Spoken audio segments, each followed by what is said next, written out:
The air today is heavy, smelling of ozone and dampened earth.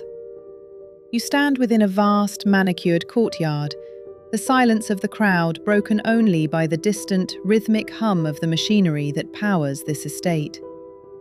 Before you stands the mausoleum, a masterpiece of artifice, anchored by pillars of pulsing crystal and sealed by a door of shimmering, iridescent mithril. If you look to the horizon, the towering spires of the Kingdom of Anzal claw at a slate-grey sky, their heights a testament to the infrastructure the man you are here to mourn helped create. Above you, perched on the ascending hill like a silent guardian, sits the estate of the most celebrated citizen of the Three Moons, Kazuki Starlight. Scanning the courtyard, the Starlight philosophy is nowhere to be found. Kazuki lived for equality, believing that a peasant's health was worth more than a king's crown. Yet, the crowd gathered here is a sea of silk, fine furs, and polished jewels. High-ranking dignitaries from the Western realms rubbing shoulders with stoic representatives from the eastern cities of Dragon's Head. This is a gathering of the influential, the wealthy, and the affluent, the very elite Kazuki often avoided. It is common knowledge that Kazuki was Arrow Ace. He left no heirs, no children to carry his name. In his final years, he famously donated the bulk of his vast fortune to organizations in need. This makes your presence here all the more puzzling. Why were you, among this crowd of titans, specifically invited to the reading of his last will and testament?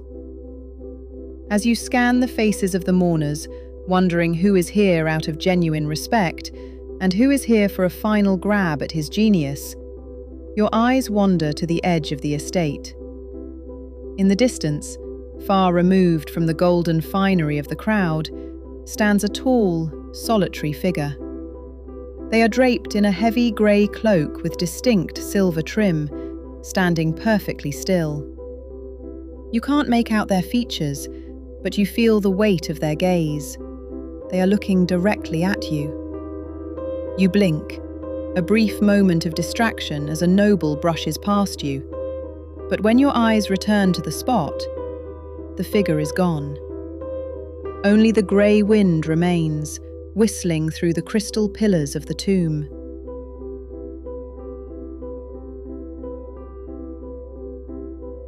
As the ceremony ends, the sea of silk and jewels begins to drain from the courtyard. The influential and the affluent depart in hushed, frustrated whispers, realizing they have been snubbed by a man who had no interest in their status. But as the crowd thins, a stern attendant moves through the courtyard with purpose. They approach you, and then several others nearby, a small, motley group that looks strikingly out of place among the finery of the elite. With a silent nod, the attendant signals for all of you to follow. You realize in that moment that you aren't alone. Everyone in this small cluster is clutching the same heavy, cream-coloured envelope that brought you here today. You are led away from the mithril tomb and up the winding stone path to the main estate. Inside, the grand scale of the architecture gives way to a lived-in warmth. The air no longer smells of the coming storm. It smells of old parchment, cedarwood, and the faint, metallic scent of cold copper.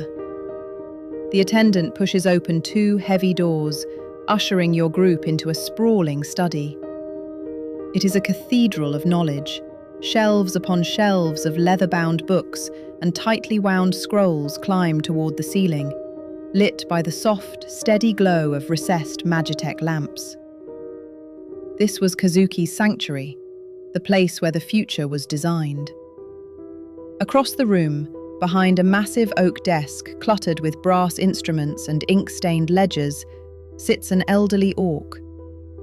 His tusks are yellowed with age, and his spectacles perched on the bridge of his nose magnify eyes that seem to be measuring your very souls. Standing off to the side is a sharp-eyed half-elf, and perched on a high-backed chair is a middle-aged halfling. They watch your group enter with an intensity that suggests they have been waiting for exactly this collection of people. The old orc continues to write for a moment, the steady scratch of his quill the only sound in the room. Then, with a deliberate finality, he sets the quill aside. He looks up, his gaze moving slowly across the group, from you to each of the strangers standing at your side. He reaches for a heavy, wax-sealed scroll resting at the center of the desk. As his thick fingers break the seal and unfurl the parchment, the silence in the study becomes absolute.